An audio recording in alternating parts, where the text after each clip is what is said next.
Can you hear me in the back? Am I yelling loud enough? Because I think Earth Day does make us all think back, those of us who are old enough to remember the first Earth Day. And I think what's really striking is that so much has changed, but so much has also stayed the same.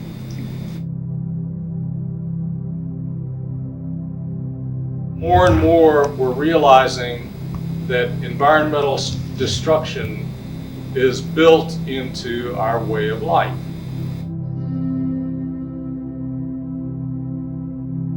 And it's built into the cities and the landscapes that we've designed for ourselves to live in. Well, if this is right, and if we have been building unsustainable developments, an unsustainable environment, it means, in effect, that the challenge facing us is to redesign the Earth.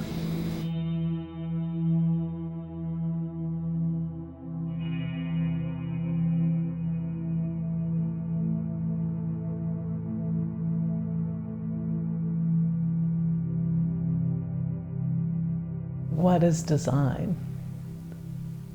And that's different. That's a different question than what is a design process. To me, design is conceiving of beneficial change. And how you conceive of it then is the design process.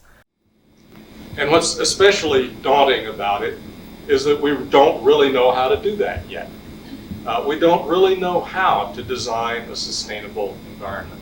One thing that John Steinbeck wrote that I always really liked, he said that people have a stumbling forward ache. It's that you are going to make the effort to move from where you are, from stasis, to where you want to go, and that we have that inherently in us. It's an idea that I've been thinking about and working on for about 15 years now. It began as a kind of theoretical idea. It began really as a design problem that I gave to a graduate design class in landscape architecture. The problem I gave them was to design a small, self-sustaining student community on the Cal Poly campus. The neat thing about design education and what we were doing was it was all project-based. And so one of our favorite projects was designing a sustainable living center. Each year, the next year's results were kind of the baseline for the following, and each year the project would get better. The reason I gave the problem was because it forced the students to think in a holistic way. It forced them to think about the whole complex of life support issues and to think about those in design terms. What John saw was that the best way to move forward in, I'm going to use his vocabulary, in a regenerative fashion, you needed a place where all of those things were actually physically existed for three purposes. One was research, to see what really worked. Another was demonstration, where other people would come to learn about it. And the third was education. I guess we can start the slides now. This is what the site looks like. Rolling hills. It's land that's been grazed for a long time. The Cal Poly campus is a very large campus, and most of it's hard to imagine if you're there as a student, is not urbanized. A lot of it is ranged land and agricultural land. Back in the 1950s, the Los Angeles County Sanitation District asked about putting a landfill. Well, they asked if they could use one or two of the small canyons on the far side of Temple Avenue for refuse, and Cal Poly said, sure, we got lots of canyons.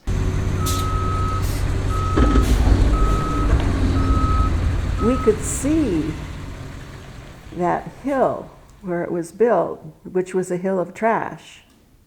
It was very effective. All day long from campus, you could see the trash trucks going up the road and dumping. All day long. It never stopped. And it went for years. People used to say to me when I'd go to conferences and stuff, how come you put that on a landfill?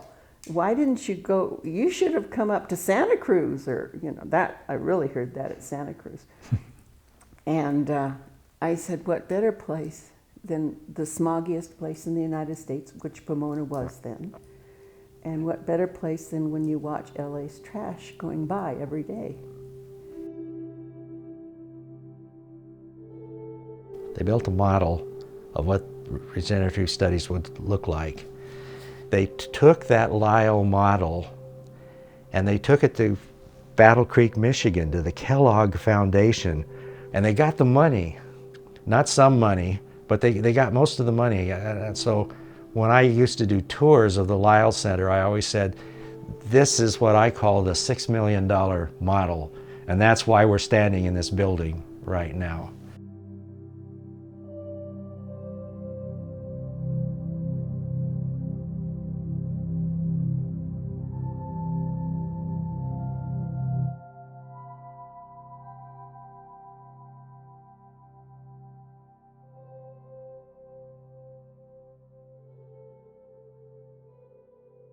Your group was really the group that turned the idea into something real. Exactly. Okay.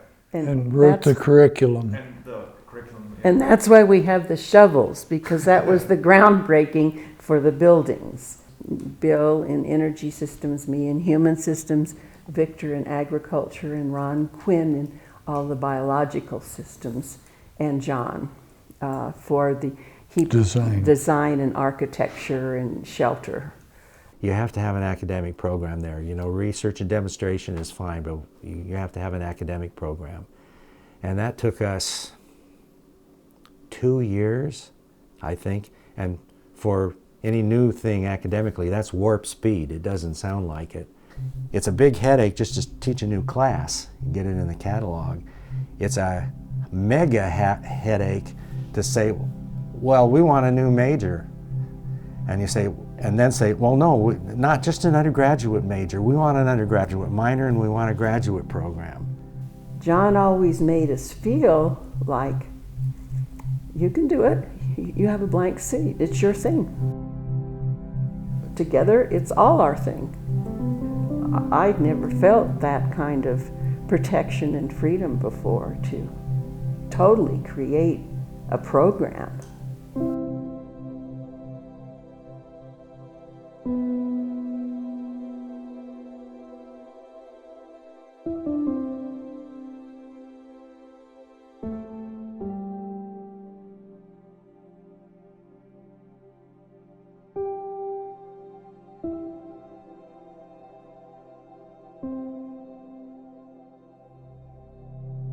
It was a golden opportunity that we all felt was important and privileged to be part of.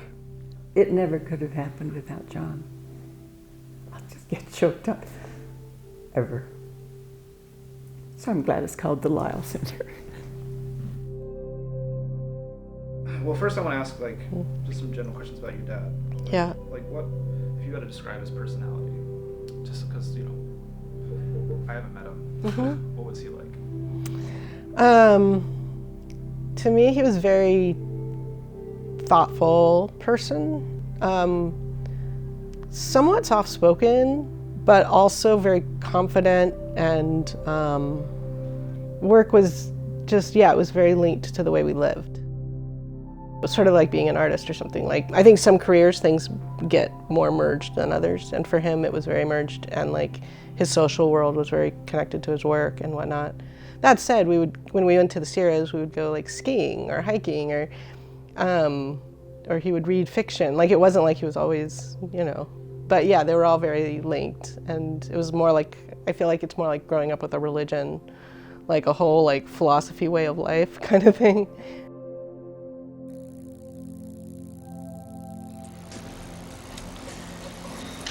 Thanks, Matthew.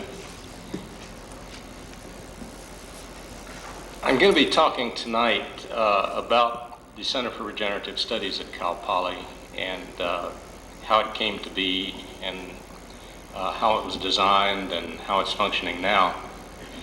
But before I start that, I want to talk a little bit about why this kind of a project is worth doing. Sometimes I ask myself that, why in the world did I ever start this? And so I think I will begin by telling you why I started it. In fact, I'll begin by explaining to you how the world works. Can we start the slides?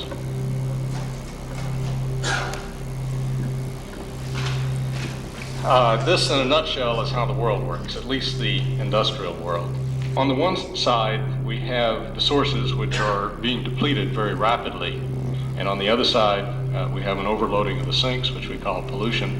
And which breaks down first is the only question. There's no question that one or the other or both will break down, either the sources or the sinks. Next slide, please. I think that we need to rethink that design. That is, I think that our problems of resource depletion and environmental pollution are fundamentally design problems. So that's the basic idea of the Center for Regenerative Studies. The question we ask is it possible to design a human community that works this way? And if we design one to work this way, what will it look like? How will it function? What will it be like to live there?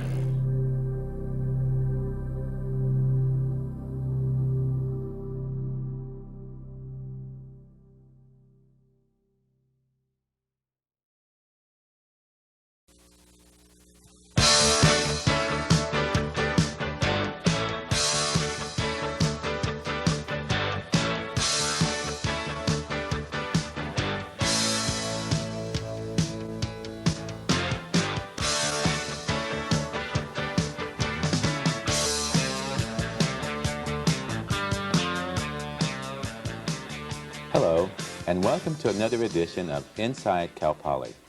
Today I would like to take you into the future, to have you do a little visioning. I'd like for you to think for a moment about our lives if we were responsible for growing, harvesting, and preparing our own food. We couldn't go to the grocery store. We couldn't send friends down to the neighborhood market.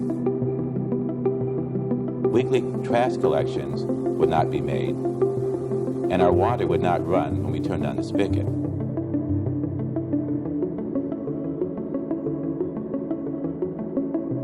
Well, for many students here at Cal Poly, at least the students at the Center for Regenerative Studies, this is going to be a reality. Joining us today are two students from the Center for Regenerative Studies, Liza Pujeda and Tilton Jones. Do you remember when you first heard about the Lyall Center? Or I guess it was the Center for Regenerative Studies? Let's see. No, but I do remember getting the phone call from, I think it was, I can't remember if it was Mr. or Mrs. Stein, but one of them called me and told me that I was accepted, and I was like over the moon. I was so excited that I was chosen to be part of the pioneer group. And the selection of students, that was the first big hurdle we had to think. How were we going to select them? We did not look at their academic standing. We did not look at what courses they'd taken, or GPA, or where they'd gone to school before, or anything like that. It was all essay and interview. And it worked real well. We got an incredible group of, first group of students. They were incredible. When did you first find out about the Center for Regenerative Studies? Do you remember? I do remember that it was from Liza, and I was really excited about it. Liza Pujeda and Nicole Serbike were roommates and friends. Liza was a very social person, so she knew a lot of people and talked to a lot of people, and she's the one that found out about this. She came and told us about it, and we were immediately excited. Why were you excited? Why did you want to live there?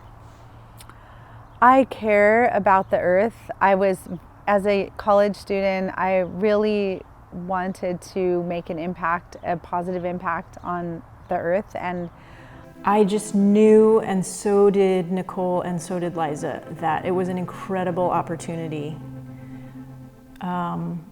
And we probably had our own ideas of what it would be like, but we knew that it was definitely something we wanted to be part of. It felt important too, it sounds like. Definitely felt important.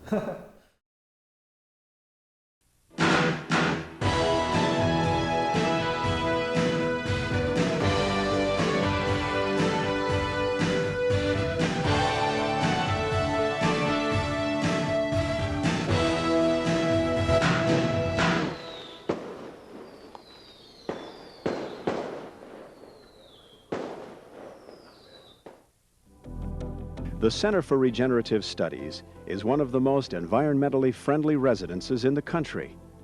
Built through a public-private partnership, the Center for Regenerative Studies has a three-pronged purpose: to educate, demonstrate, and research a comfortable, practical, sustainable lifestyle. Like a pebble in the proverbial pond, its influence is hoped to ripple out and inspire many others with its example. In your own words, what would you say the vision or the purpose of the center was? Well, I think it was an experimental place. I think it was a place where faculty and students could experiment on technologies and find out what worked and what didn't work. The goal was to ultimately have it sustain itself. So if that was the goal, did you all believe that was possible? It is possible. It still is possible. There's no question about it. It can be done, but there's politics, there's money, there's that. Would you say you were an idealist? Yes. Probably a lot of. Yeah, it's important to have idealists. Mm-hmm. Yeah. And, we may not actually reach the exact ideal, but we will go toward it, and that's the most important thing. Mm-hmm. Can people create an environment in which they sustain themselves without any artificial outside assistance? It was tried in Biosphere 2 with some difficulty, but students in California are working on a type of biosphere without walls that they hope will have broad applications. Jim Hill reports.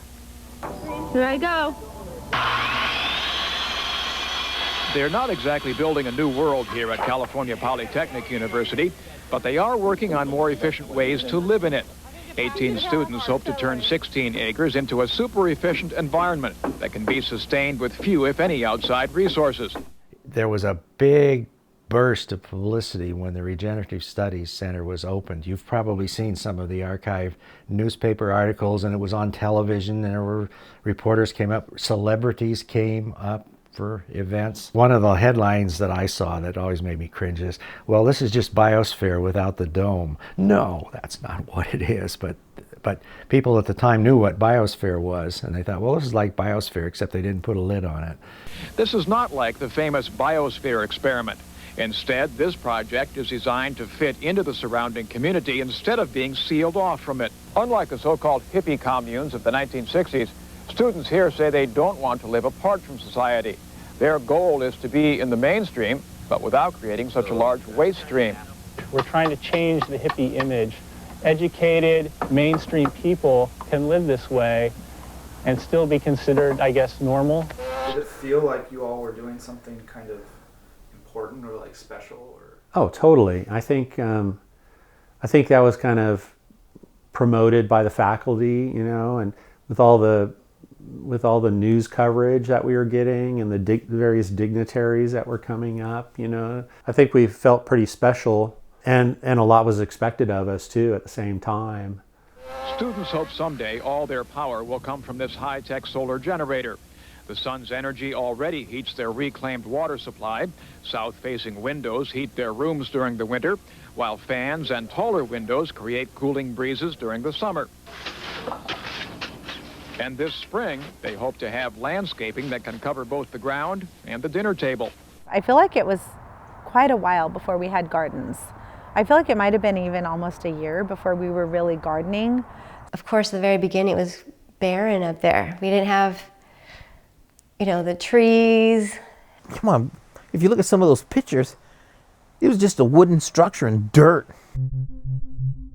We had to amend the soil, and it was so compacted from the grading process of construction. The soil was pretty lousy, and digging a hole was challenging. So I think initially we grew cover crops, and we're trying to loosen it up and to create topsoil. I would go to the farm down below, and they would deliver with the agricultural instructors. They would bring up manure and hay and chips. So we just started at one end. We started at one end and kind of worked our way through the site, planting and mulching and those sorts of things. And a lot of these students had never done such a thing before. This was manual labor in the heat, in the rain, in like very rough conditions, and a lot of them hadn't done that before. So some found it exhilarating, some did not like it at all, and that's just the way it goes.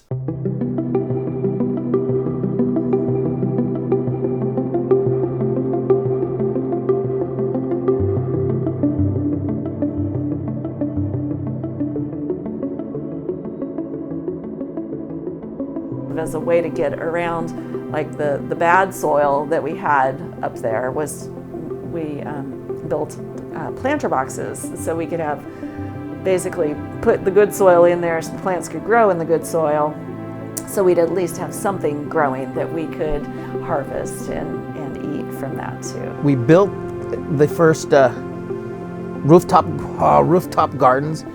We had to labor those, we had to build those.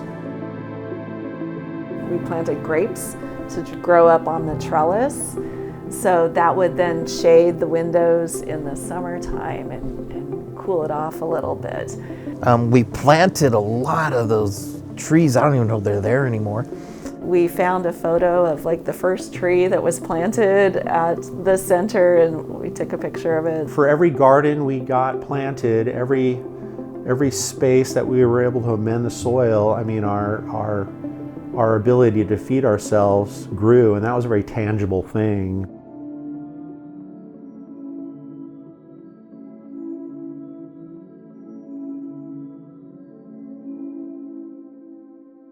A big thing that we had to do was cook dinners. Actually, that was a huge effort, because we worked on teams, so it was never just one person, thank goodness, because we were cooking for at least 20 people, and sometimes we had guests, so sometimes it'd be 30 or 40 people. And so, most of us did not come in to that experience knowing how to cook for so many people. And the expectation was also that we would use something from the garden, so our meals would be based on what we had available. But the dinners they had up there, they tried to use the food that was being grown, but that didn't happen the first year. And we had a lot of students who had never even grown a radish. I mean, in your mind, do you remember thinking like the final goal was to truly grow all your own food? Was that like? Mm-hmm. Yeah. Okay. Yeah, that's super ambitious. And super intimidating, to actually take that on. Yeah. And not even knowing how to cook. I look back on pictures of me, and I was so skinny, just because we were trying to all eat from what we grew, and I guess we had good luck with kale, and we had good luck with Swiss chard, and we had good luck with like squash and peppers and stuff that's generally easy to grow. I think we were given a stipend for food, and we were able to order bulk organic foods, flour, rice, sugar, those sorts of things for baking. Smaller things, we would go to Trader Joe's. Getting a shopping list organized and doing the shopping with somebody else's money, even though we were all contributing. It was a big pool that we would put in and go bake a big trip every week or so. A group of us would do the shopping, and that rotated, and then a group of us would do the cooking and cleaning. And we took turns cooking. Okay. Yeah, and I remember whenever Tejal cooked, it was always very spicy. I always cook Indian meal, and in the beginning, I think mainly guys and Nicole. They were not exposed to this spicy, so they all turned red. You know, those were challenging duties, but it was a great learning experience, I think, and it was also an opportunity for us to really grow together as a community when we cooked for each other. Yeah. We would all sit down together, eat, and we had a really good discussion, and mainly getting to know people, because we didn't know anybody's background, all that. And then cooking and eating there, was part of the community too. That was really, educational. And we learned to cook for 20 people, and mostly vegetarian, but also to accommodate meat eaters and have debates about should we be drinking coffee and where should we do our shopping and things like that. So that's what was amazing about it, was getting thrown into that environment and having fun with it.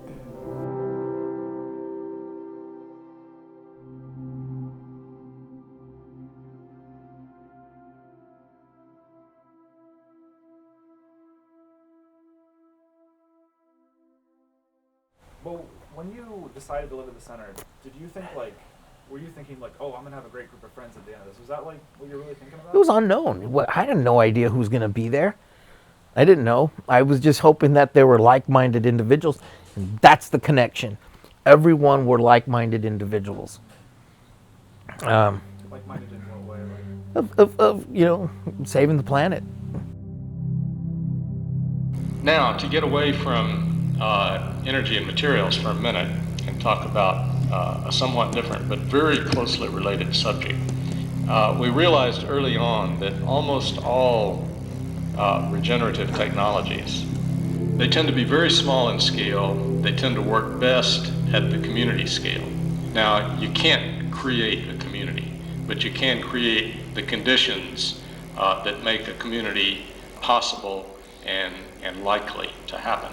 And what was neat is it was the United Nations there.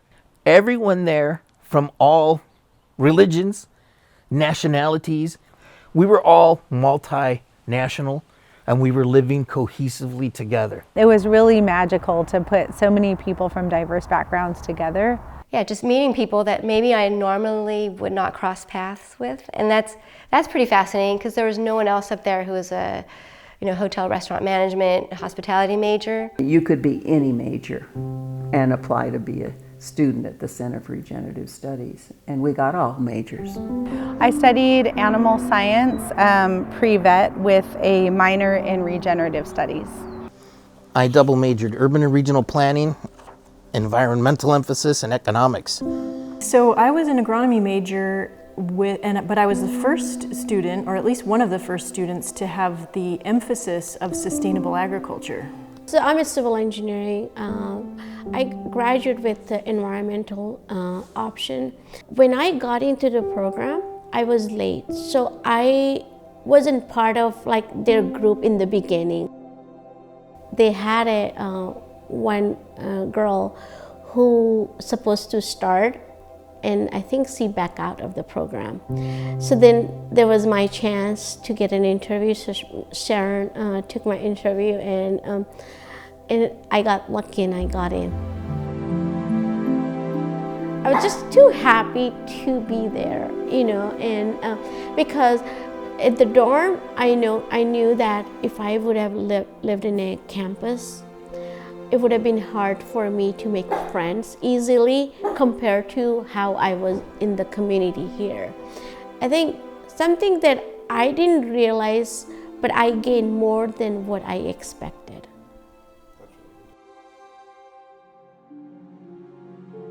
But while you were there, I guess, did you ever think that they might end this program, that there were problems? Yeah, it felt like after the first 2 years, so the third year, it felt like things started to get diluted. It was different, the last year that I stayed. The group, how we were tight group, I didn't feel the group was getting that tight, from my understanding is it got very bad in terms of the culture there, and the mindset of the place was very negative, very challenging, very antagonistic. There were resentments that the community was developing against the university because of not being allowed to do certain kinds of things. Well, these were students who were 19, 20 years old, and they weren't very good at self-governance. Self-governance kind of devolved into, well, I'm not going to do that, I don't have time. I mean, I think maybe students, college students, even graduate students are the wrong ones to experiment on, because they come out of a home which has all these technologies that service their needs without having to think about it, and all of a sudden they, are thrown into this experiment.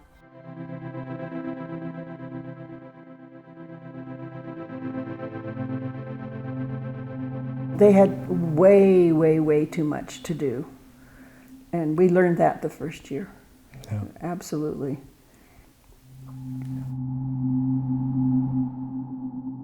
It was like we were dropped in the middle of nowhere and we were told, figure it out. And the thing is that our professors didn't have it figured out. So we had to all figure it out with their guidance and help and support. Students had their classes they had to deal with. Some of them had jobs.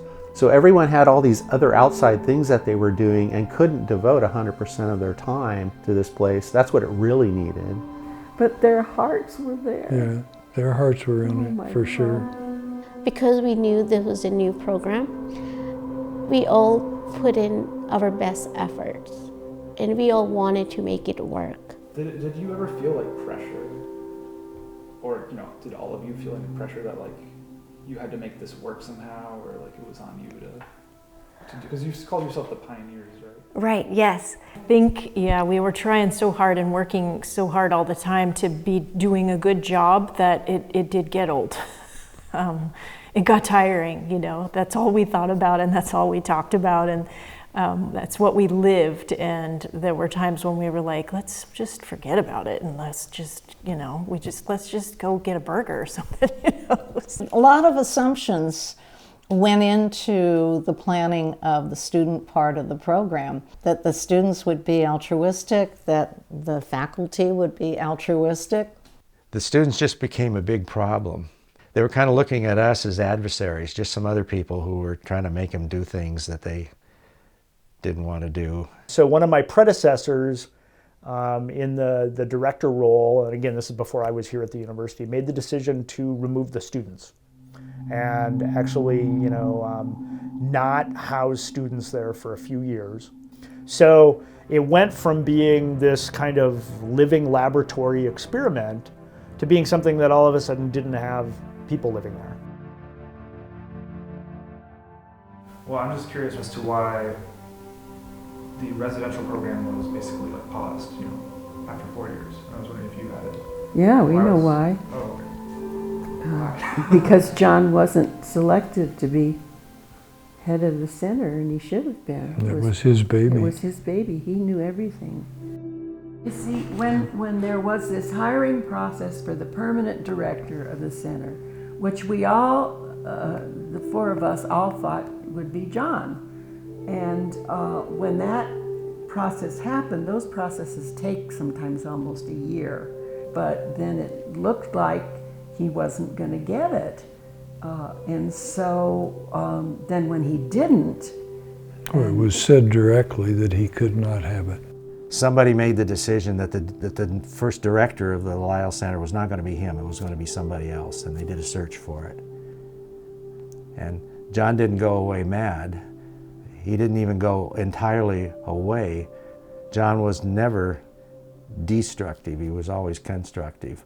But he backed away from it then.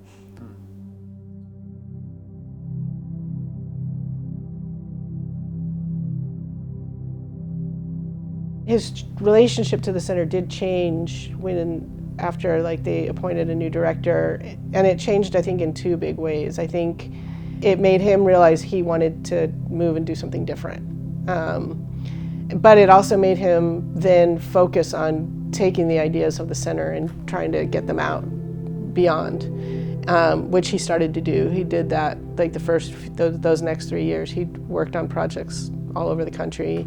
And each one would be very different because they're based on a place. It wasn't like I'm going to take the center and, but sort of expanding the conversation.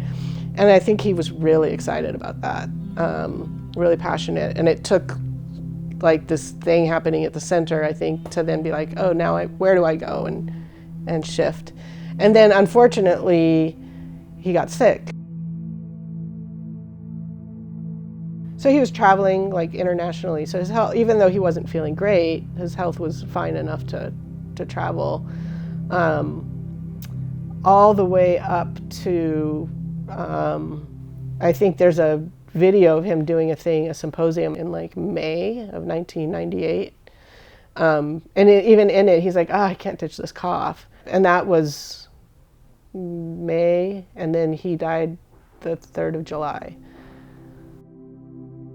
And he wasn't even diagnosed with cancer, which is how he died.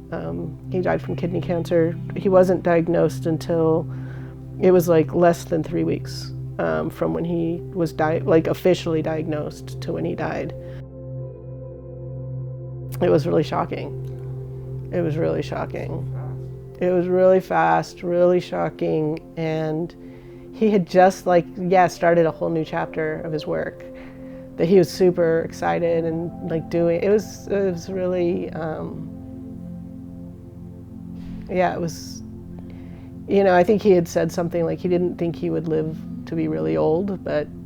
Do you think he felt kind of free after the center? I think he was free and excited.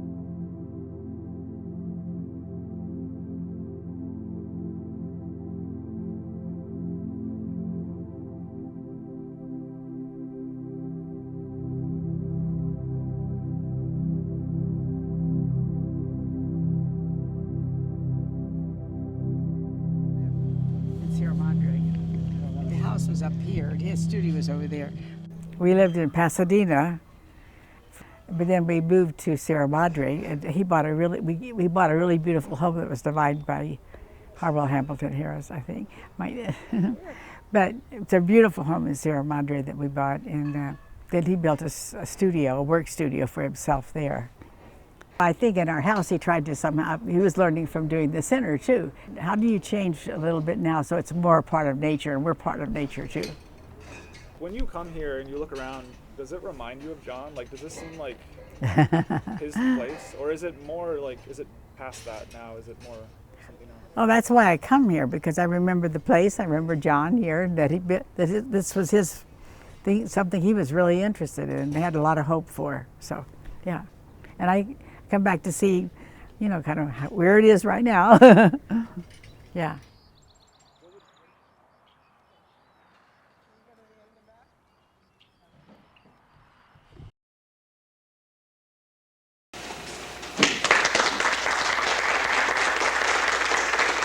The last time John ever spoke in public about regenerative studies and how it was doing was at a symposium at Cal Poly Pomona. And I had that videotaped. It's the last record that anybody has that I know of him commenting in any way about regenerative studies. When Ron first asked me to do this, I conjured up a lot of memories, and a lot of thoughts, and a lot of groping.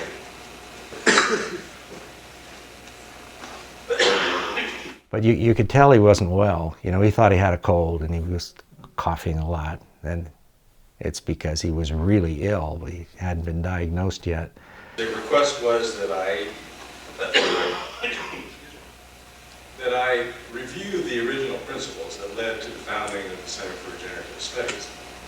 The first idea was the most obvious one, that it is possible to support human life on the basis of regenerative systems. Regenerative systems rely for their energy not on fossil fuels going out of the earth, but on the sun. which supplies us with new energy every day. Regenerative systems rely not on a continuing supply of new materials, but on the continual cycling of existing materials.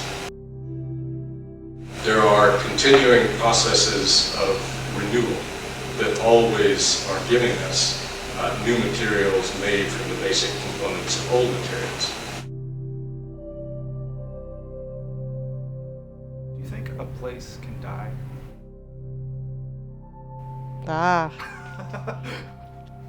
Well, no, but I think places change. Like, it just keeps changing, right? Depending on who lived here, what they're doing with it. And I mean, maybe each of those places died and became a new one, but died and became a new one. Or maybe they just morph and morph and morph and morph, and maybe that's just a way of seeing things, I don't know. So then there is really no death. But things end. Versions of things end. What I've encountered is that, like, this place, the center or whatever you want to call it, in the future, you know, I'll be dead. You know, everybody who worked on the center will be dead. But somehow I feel like they're still part of it. Yeah.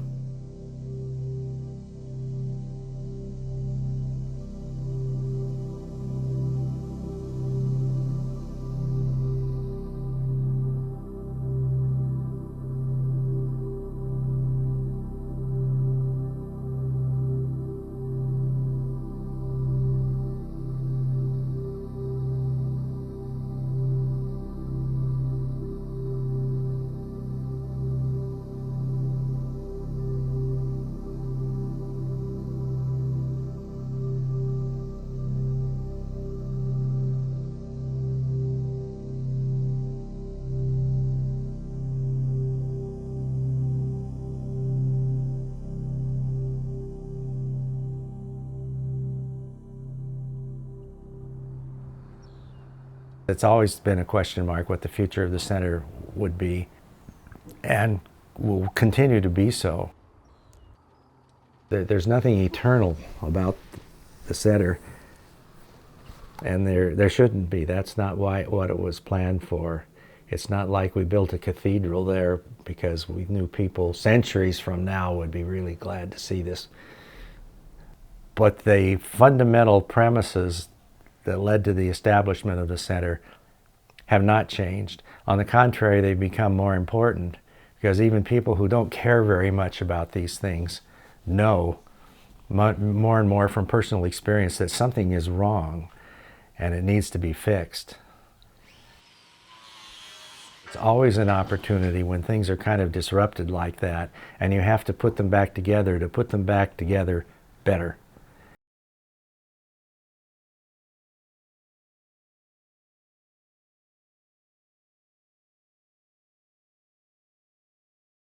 And then what would you say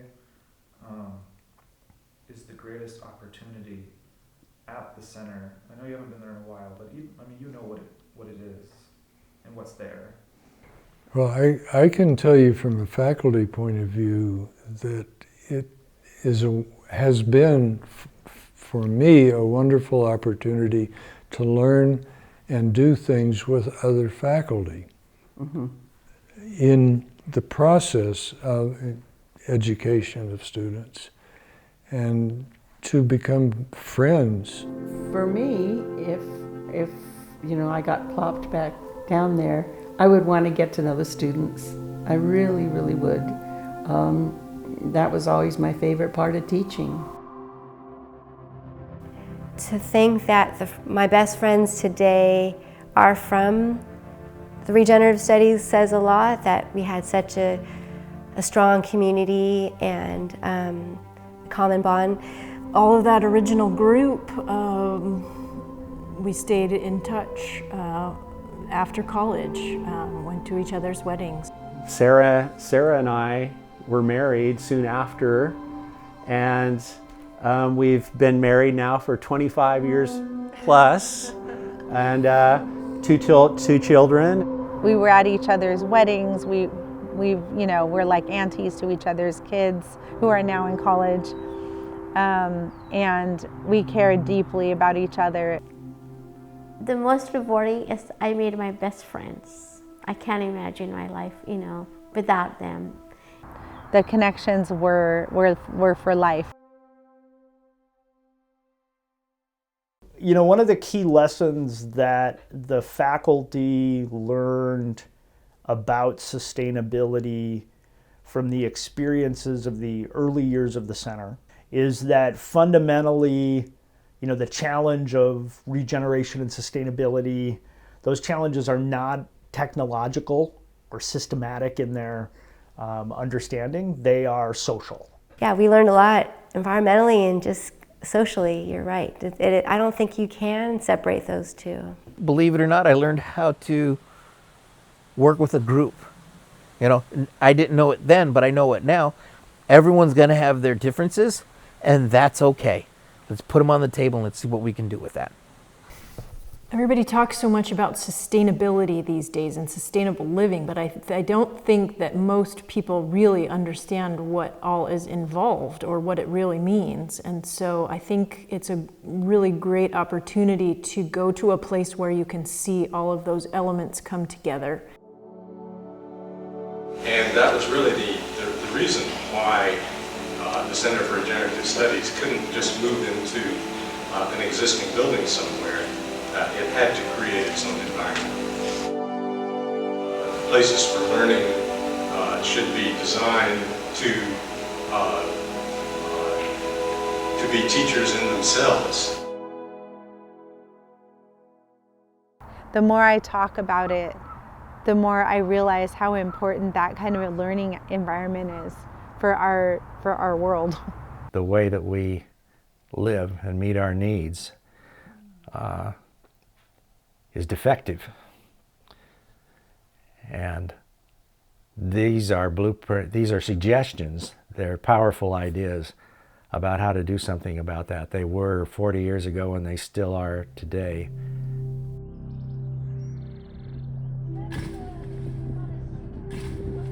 Being able to actually create a vision of what you want to see, being the protagonist of your own world, your own community.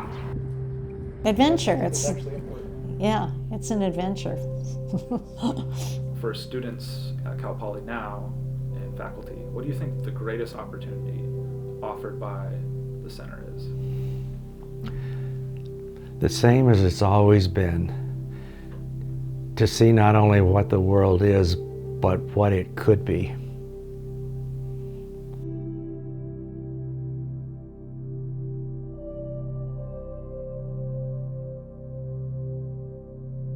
So the new students, what would I say to a new student?